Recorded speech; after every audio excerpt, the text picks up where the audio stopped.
रहे थे किनकी? श्री रंग जी, रंगा जी जिनको कहते थे। यहीं दौसा जो जयपुर के रास्ते में पड़ता है, भरतपुर से जब जाते हैं तो दौसा में एक सरावगी हुए जैन व्यापारी, उनका नाम था श्री रंगा जी। उनका नाम तो वैसे श्री रंग जी था, पर रंगा जी कहकर के लोग बुलाते थे। तो रंग जी जो थे वो व्यापारी थे। उनकी दुकान में एक सेवक काम करता था। तो जो उनकी दुकान में लड़का काम करता था वो इतना पापी था, इतना दुराचारी था, जितना वेतन मिलता था उसको वो सब केवल व्यसन करने में, वैश्यागमन करने में, उल्टे सीधे काम करने में, अपनी इंद्रिय उपभोग करने में ही खर्च कर देता था। जिसका परिणाम ये हुआ कि उसकी जब मृत्यु हुई तो उसको नरक मिला।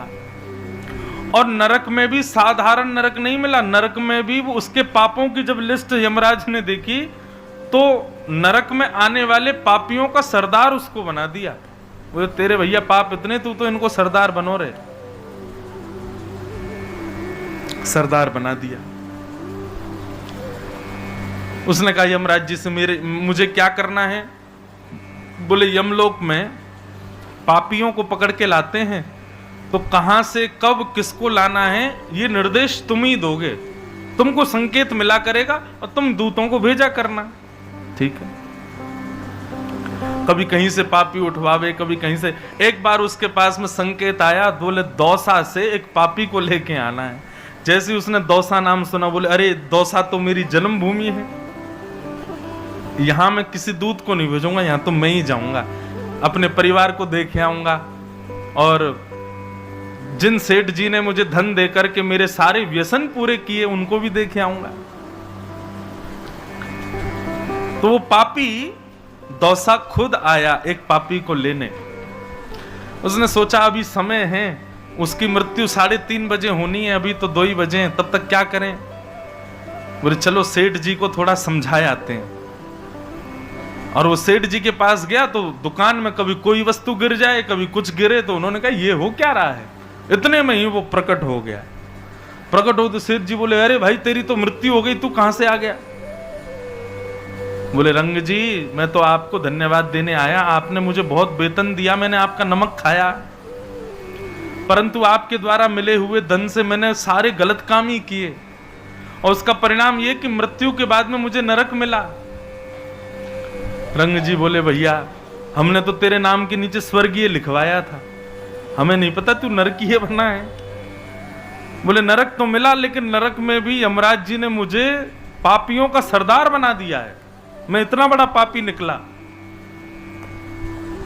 बोले भैया अच्छा, और बोले और कुछ नहीं, मैं तो बस आपको थोड़ा समझाने आया हूं।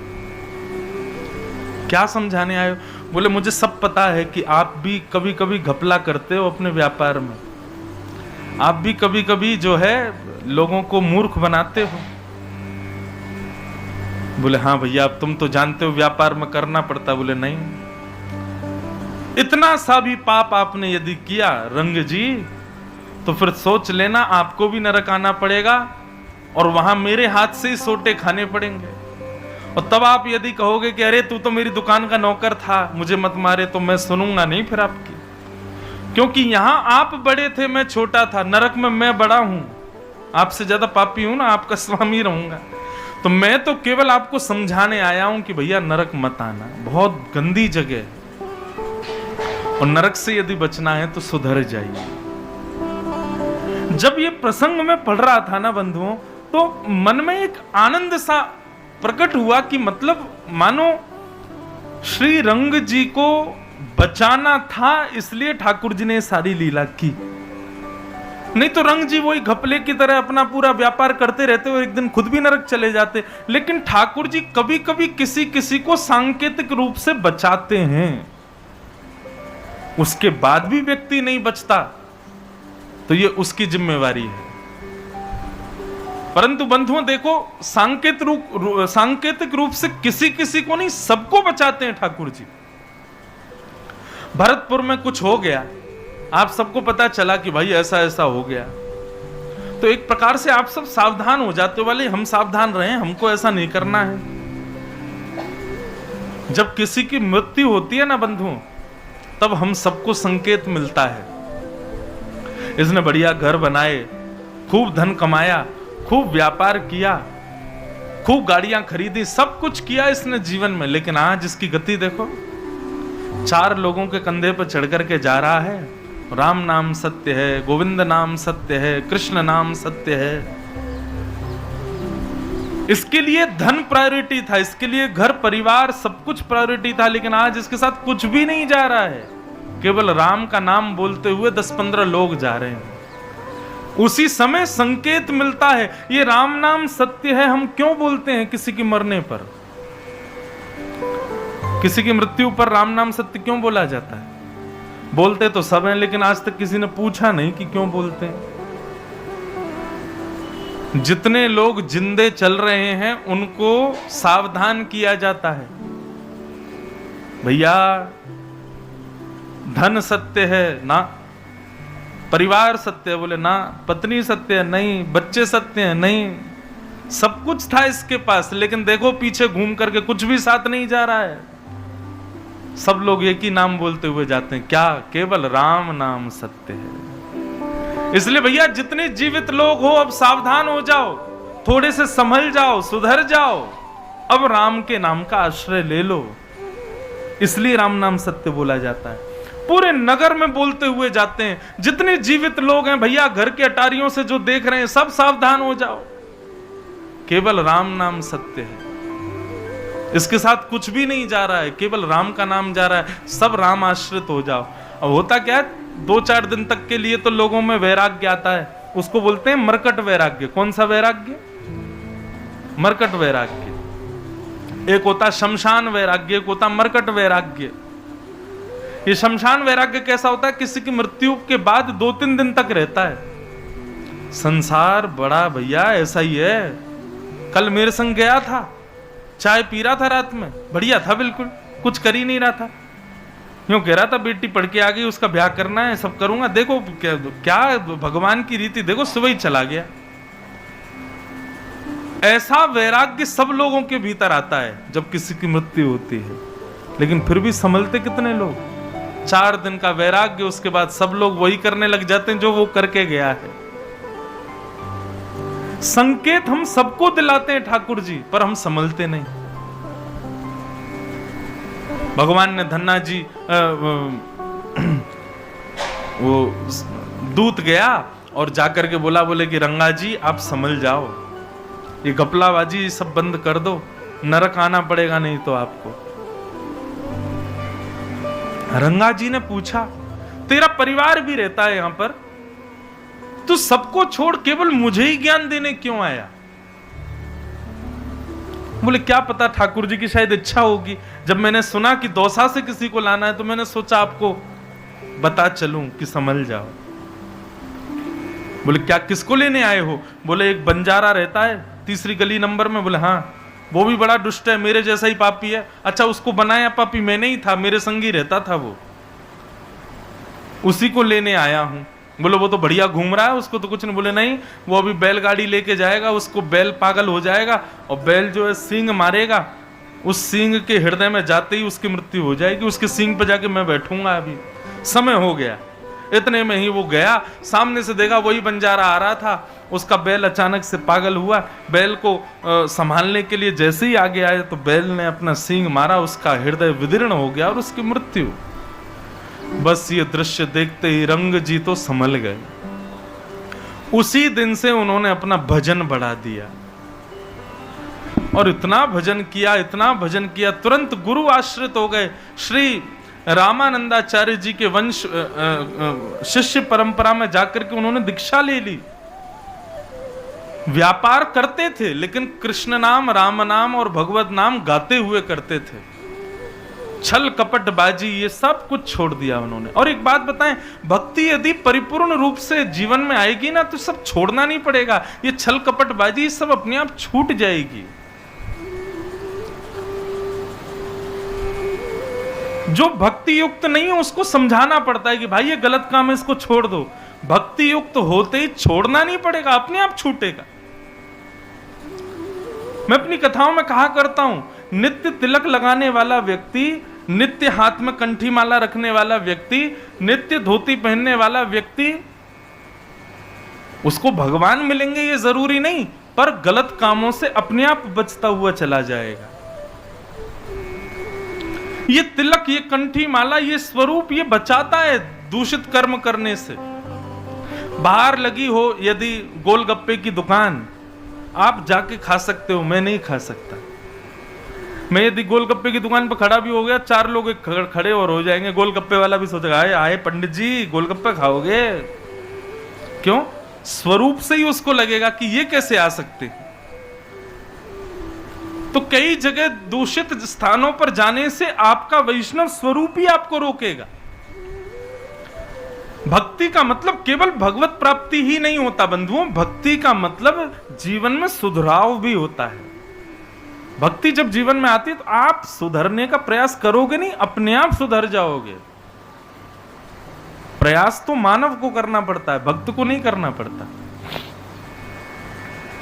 तो रंग जी सुधर गए और इतना भजन किया महाराज उन्होंने। बड़ी सुंदर उनकी पूरी लीला कथा बताई जाती है। एक बार रात्रि में उनके बेटे को भूत दिख रहे थे।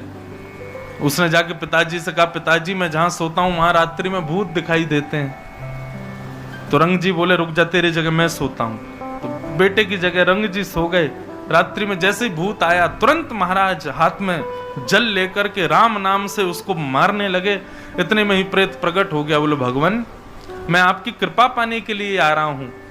बोले, क्या कृपा चाहिए? बोले, आपने इतना भजन किया है, आप इतना भगवान का स्मरण करते हो, आप में इतनी सामर्थ्य है कि आप प्रेतों को मुक्त कर सकते हो। बोले, कैसे? बोले, आप एक बूंद जल अपने चरण में डाल दीजिए और आपके चरण का छुपा हुआ वो एक बूंद जल मुझ पे छिड़क दीजिए। रंग जी ने जैसे एक बूंद जल अपने चरण से छुपा के उस पर छिड़का, इतने में ही शंख चक्र गदा पद्म चतुर्भुज रूप धारण करके भगवत धाम को प्रस्थान कर गया। तब रंग जी को समझ में आया, भजन केवल मेरा कल्याण नहीं कर रहा है, मेरे भजन से ना जाने कितनों का कल्याण होगा। आपका भजन करना, आपका भक्ति करना केवल आपका कल्याण नहीं होगा, उससे ना जाने कितनों का। कहते हैं भैया, जब कोई भक्त प्राण त्यागता है और उसका अंतिम संस्कार किया जाता है ना, तो अंतिम संस्कार में उसकी चिता से निकलने वाली लपट और धुएं से भी आसपास में जितनी भी प्रेतात्माएं हजारों वर्षों से भटक रही हैं, वो सब उसके शरीर से निकलने वाली तेज से, भजन के बल से मुक्त हो जाते हैं। भजन केवल आपका कल्याण नहीं कर रहा है। मान लीजिए कि आप 2 माला रोज करते हो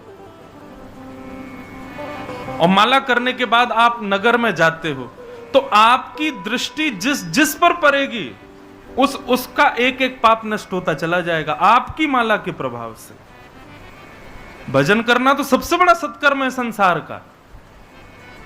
हम क्यों कहते हैं कि भाई संतों को प्रणाम करो, संत एक बार हमारे घर आ जाएं, संतों की दृष्टि हम पर पड़ जाए? क्यों? क्योंकि उनका भजन इतना है, उनकी दृष्टि मात्र से हमारा कल्याण हो जाने वाला है।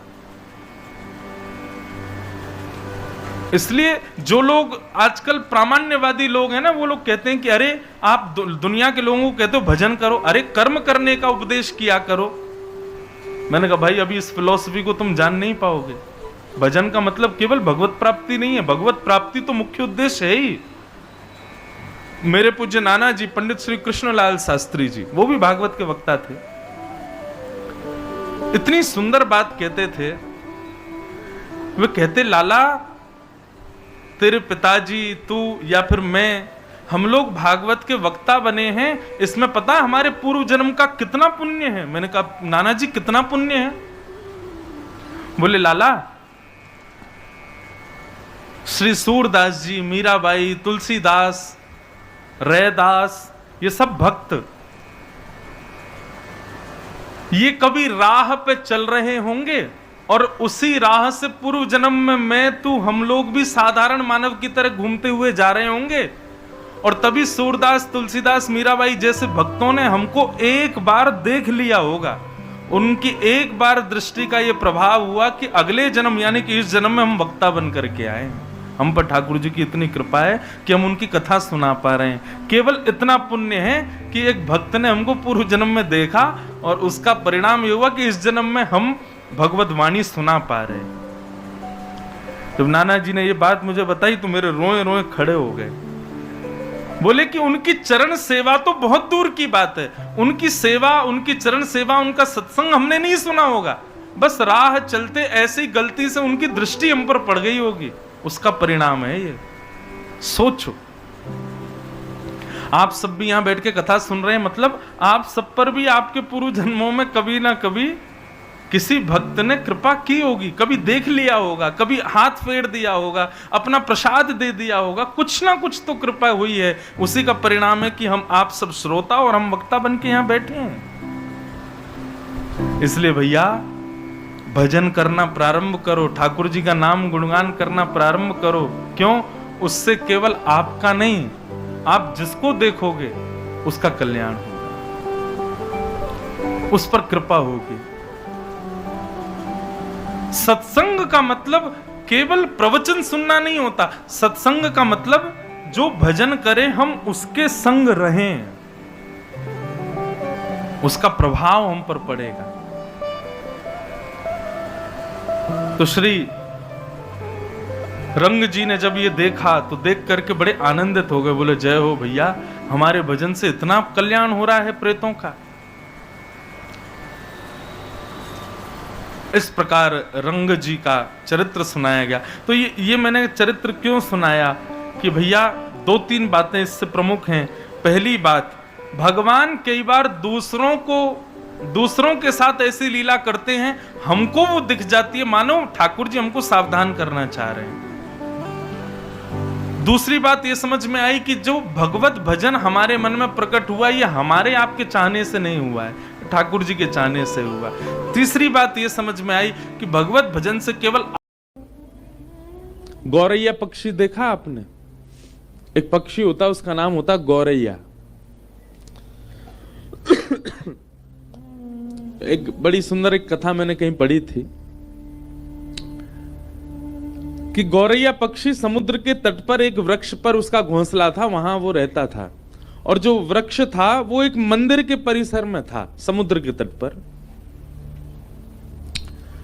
तो गौरैया पक्षी ने अपना संपूर्ण जीवन मंदिर में जो भी प्रसाद आदि गिर जाता था या हवन आदि की सामग्रियां जो गिर जाती थी, उन्हीं को पाकर के उसने अपना पूरा जीवन निकाला।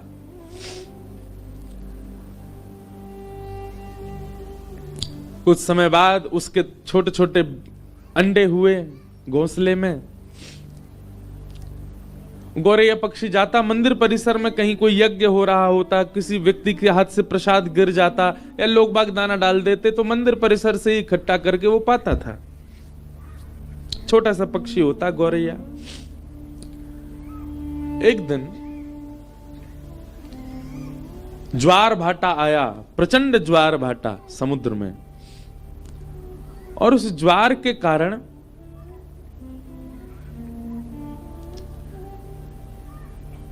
घोंसला जो वृक्ष के ऊपर था वहां तक लहरें आ गई समुद्र की, और वो घोंसला लेकर के समुद्र भीतर चला गया।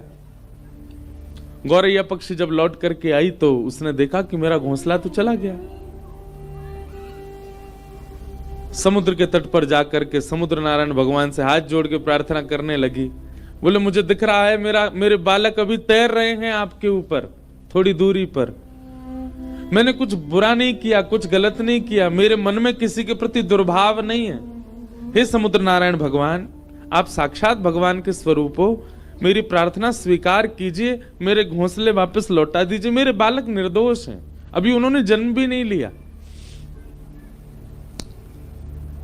तो गौरैया पक्षी के उस भाव को सुन, जिनके बालक डोल रहे ना बाहर, उनको खेलने तो दो, पर यूं के आओ उन्हें थोड़ी शांत से है जाए। कोई के बालक नहीं है। मैया तेने खा ठानी मन में, बालक अपने छोड़ दिए वन में। अब बेचारी मैया यूं कह रही होगी मैं काय कोट के जाऊं, जगह तो बड़ी मुश्किल से मिली। तो गौरैया पक्षी जब समुद्र नारायण से प्रार्थना करने लगी और अपने भाव कहने लगी, तो वैसे तो समुद्र कभी प्रकट होते नहीं, पर आज प्रकट हो गए। और प्रकट होकर के समुद्र नारायण बोले हंसते हुए, गौरैया पक्षी, तुम मुझसे प्रार्थना तो ऐसे कर रही हो जैसे तुम्हारा कोई अस्तित्व है दुनिया में। तो गौरैया बोली मतलब? बोले जितने जीव पृथ्वी पर रहते हैं ना, उससे कई लाख गुना ज्यादा जीव मेरे अंदर रहते हैं। इस प्रचंड ब्रह्मांड में कोई तुम्हारी आवाज सुन भी रहा है? तुम्हारा कोई अस्तित्व है जो तुम प्रार्थना कर रही हो मुझसे? तो गौरैया पक्षी बोली, कहीं ना कहीं मेरे प्राण हैं और मैं जीवित हूं, इसका मतलब मेरा अस्तित्व है, मैं कह सकती हूं आपसे। समुद्र नारायण जोर से हंसने लगे, बोले राम जी प्रचंड सेना लेकर के आए थे, खूब प्रार्थना करी, तब भी मैंने मार्ग नहीं दिया। गौरैया बोली, तो अंत तो गत्वा क्या किया ये भी पूरी दुनिया को पता है, सेतु बना दिया आपके ऊपर। समुद्र बोले, सीधी बात है, मैं घोंसले वापस नहीं लौटाऊंगा, मेरा कोई स्तर है, मैं साक्षात ऐसे कोई चलता फिरता व्यक्ति नहीं, किसी की भी बात सुनकर के उसकी मनवांछित इच्छा पूरी करूंगा। मैं प्रचंड समुद्र हूं, इस पृथ्वी पर सबसे बड़ा राज्य मेरा है, और एक छोटे से पक्षी की बात सुनकर उसका घोंसला लौटाऊंगा मैं? गौरैया पक्षी बोली, आपको वैसे तो लौटा देना चाहिए, पर फिर भी आप जिद करेंगे तो फिर मैं भी जिद पे आ जाऊंगी। तो समुद्र नारायण और ऐसे, तुम जिद करके क्या करोगी? बोले मैं आपको सुखा दूंगी। समुद्र नारायण खूब हंसे, बोले अच्छा है, अपने अहम में ही रहो तुम जीवन भर, छोटी सी पक्षी, दिखती भी नहीं हो तुम, एक लहर में भीतर ले जाऊंगा और मुझसे कह रही हो मुझे सिखाओगी? गौरैया बोली, हाँ मैं सुखा दूंगी। कैसे सुखाओगी? तो गौरैया पक्षी जावे, छोटी सी वो छोटा सा वो पक्षी, इतनी सी उसकी चोंच, फिर वहां खला के फिर लौट के आ जाए। समुद्र नारायण हंसने लगे, बोले लगे रहो, बहुत बढ़िया, ऐसी जीवन निकल जाए तुम्हारा। बोले जितना तुम अपनी चोंच में भर रही हो ना, उससे करोड़ टन ज्यादा जल हर प्रतिक्षण मेरे अंदर आ रहा है, नदियों का। कोई फायदा नहीं है, कोई अस्तित्व नहीं है इसका। गौरैया बोली, चाहे कुछ ना हो, पर मैं तुमको सुखा के मानूंगी। समुद्र नारायण बोले, लगे रहो, हम जाते हैं। समुद्र प्रस्थान कर गए, और गौरैया लगी अपनी चोंच में भरे जल, फिर दूर जाके फिर खलावे, फिर लौट के आवे, फिर भरे जल, फिर दूर जाके खला के फिर आवे। उस पक्षी को देख करके गौरैया पक्षी जो समाज था ना, सब में चर्चा होने लगी, और सब आपस में सोचने लगे, हमारी प्रजाति की छोटी सी पक्षी, इसने कितना बड़ा बेड़ा उठाया समुद्र को सुखाने का, जो कि असंभव है, पर अपने हक के लिए लड़ रही है, हमें इसका साथ देना चाहिए। 2-3 दिन बाद देखते देखते 1 से 2, 2 से 200, 200 से 2 लाख, 2 लाख से 2 करोड़ गौरैया पक्षी हो गए। वहां विश्व भर के जितने पक्षी थे सब आ गए, सब अपनी चोंच में समुद्र का जल भरें और जाकर के खिला दें। समुद्र और हंसने लगे, बोले वाह, कर लो आप लोग अपना प्रयास। पृथ्वी पर जितने गौरैया पक्षी हैं सब आ गए समुद्र को खिलाने के लिए, लेकिन फिर भी कोई समुद्र पर फर्क तो पड़ना नहीं था। गौरैया पक्षी के इस प्रयास को देख करके अन्य पक्षी समाज ने भी विचार किया कि हैं तो ये भी पक्षी, हम भी पक्षी, हमें इनका साथ देना चाहिए। तो तोताओं का समाज, कबूतरों का समाज और जितने भी उड़ने वाले पक्षी हैं सब अपने अपने परिवार और समाज को लेकर के आ गए, और सब लगे चोंच में जल भरे और ले जाके दूर खला में। उसमें करोड़ों अरबों खरबों की तादाद में पक्षी अपनी चोंच में जल भर भर के ले जा रहे हैं और दूर खिला रहे हैं। नारद जी पृथ्वी पर आए, बोले भैया ये क्या कर रहे हो आप लोग? बोले समुद्र को सुखा रहे हैं। नारद जी भी हंस रहे, बोले ये हो सकता है कभी? कभी नहीं हो सकता, समुद्र को कोई नहीं खिला सकता, कोई नहीं सुखा सकता। तब पूरी कथा नारद जी को बताई। बोले हम जानते हैं कि हम समुद्र को नहीं सुखा सकते, पर समुद्र का अहंकार हमको तोड़ना है। हम लगे, हम भले अपने प्राण त्याग दें, पर पीछे नहीं हटेंगे, करेंगे। नारद जी ने जब पूरी बात सुनी कि इस प्रकार गौरैया पक्षी के घोंसले ले गए और फिर समुद्र ने अहंकार में कहा कि तुम्हारा कोई अस्तित्व थोड़ी है, तुम्हारे लिए मैं घोंसले वापस थोड़ी करूंगा। जब प्रकट हो ही गए थे तो दे देने थे, लेकिन समुद्र ने अभिमान किया, जिसकी वजह से सारे पक्षी लगे उसको सुखाने में। नारद जी महाराज बोले यदि मैं इनकी सहायता कर दूं तो यह काम संभव हो सकता है। नारद जी सीधे भगवान के पास नहीं गए, मन में विचार किया कि भगवान के परिकर में पक्षी कौन है। भगवान के परिकर में पक्षी हैं श्री गरुण राज, गरुण देव। गरुण जी के पास गए, बोले कि महाराज ये सारे पक्षी आपके अंश हैं और ये सब लगे आप यहां बैठ करके आनंद कर रहे हो। गरुण जी बोले मुझे समाचार तो मिला, लेकिन इससे कुछ होना नहीं है, तो क्या करें। बोले क्यों नहीं होना, तुम ब्रह्मांड नायक को अपनी पीठ पर लेकर के चलते हो, क्या समुद्र के अहम को नष्ट करने के लिए तुम कुछ करवा नहीं सकते। गरुण जी भी सोच में पड़ गए। रात्रि में ठाकुर जी के पास गए, भगवान श्रीमन नारायण पौड़े थे और गरुण जी ने जाकर के बताया इस प्रकार पक्षी समाज लगा है समुद्र को सुखाने। भगवान बोले हो तो सकता नहीं है, ये समुद्र कैसे सूखेगा। बोले ठाकुर जी आप जो चाह जाएं वो सब हो जाएगा। हम ये नहीं चाहते कि समुद्र सूखे, पर समुद्र का अहम नष्ट होना चाहिए। एक गौरैया पक्षी को उसने कैसे कह दिया कि तुम्हारा कोई अस्तित्व नहीं है। गरुण जी की बात सुनकर के ठाकुर जी भी बोले तो फिर क्या करना चाहिए बताओ। बोले नाथ आप यदि विचार मन बना लें केवल कि पक्षियों का मुझे संग करना है, अपने आप सब काम हो जाएगा। ठाकुर जी ने तुरंत अपने सुदर्शन जी को आज्ञा की जाइए और 12 सूर्य के समान प्रकाशित होकर के समुद्र को तपाना प्रारंभ। एक सूर्य की तपन से समुद्र उड़ करके बादल बन जाता है। कहीं आकाश में 12 सूर्य 12 सूर्य प्रकट हो गए तो समुद्र को सूखने में देर नहीं लगेगी। सुदर्शन चक्र जी ने भगवान के हस्त कमल से प्रस्थान करके और इतनी द्रुत गति से अपने चक्र को घुमाया कि 12 सूर्यों के समान तेज प्रकट हो गया और घूमने के कारण उनसे निकलने वाला जो हवा का वेग था वो इतना तीव्र था कि वो पृथ्वी को भी उछाल सकते थे। आकाश में आकर के जैसे ही सुदर्शन जी ने अपने वेग को करना प्रारंभ किया और 12 सूर्यों के समान तेज प्रकट हुआ, जो समुद्र 100 वर्षों में उड़ करके कुछ बादल बना पाता था वो क्षण भर में उड़ने लगा। और देखते ही देखते किनारे खाली होने लगे, समुद्र का जल सींचने लगा, इकट्ठा होने लगा, जीव जंतु मरने लगे, समुद्र इकट्ठा होकर के एक स्थान पर नष्ट होने लगा, पृथ्वी क्षेत्र बढ़ने लगा, समुद्र का क्षेत्र घटने लग गया।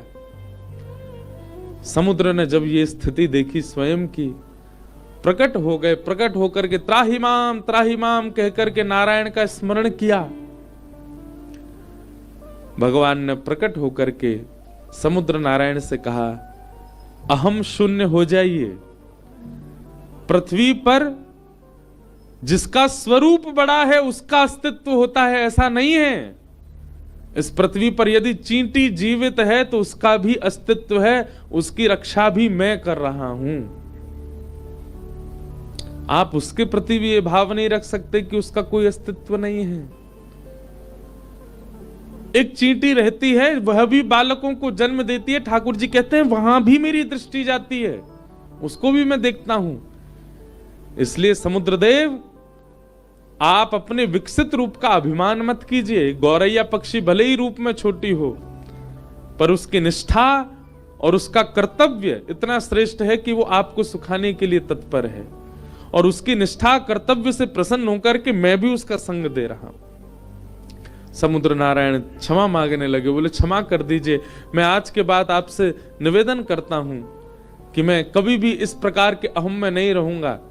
कोई भी कैसी भी वस्तु समुद्र के भीतर आवे, मैं सबको किनारे कर दूंगा, किसी को भी स्वीकार नहीं करूंगा। तब सब भगवान ने ही कहा कि पहले गौरैया का घोंसला लौटाओ, और फिर समुद्र नारायण जो कि इतने विशाल रूप के हैं, वे अपनी लहरों में गौरैया के उस घोंसले को लेकर के गए और गौरैया के चरणों में जाकर के अर्पित किया। सब पक्षियों के नेत्र सजल हो गए। ठाकुर जी सबकी सुनते हैं, सबकी मानते हैं, सबका भाव रखते हैं। बोलो भक्त वत्सल भगवान की। तो जिसके रक्षक स्वयं सुदर्शन चक्रधारी हैं, उसको कोई मार सकता? कोई कितना भी बलशाली क्यों ना आ जाए, वो कुछ नहीं कर पाएगा।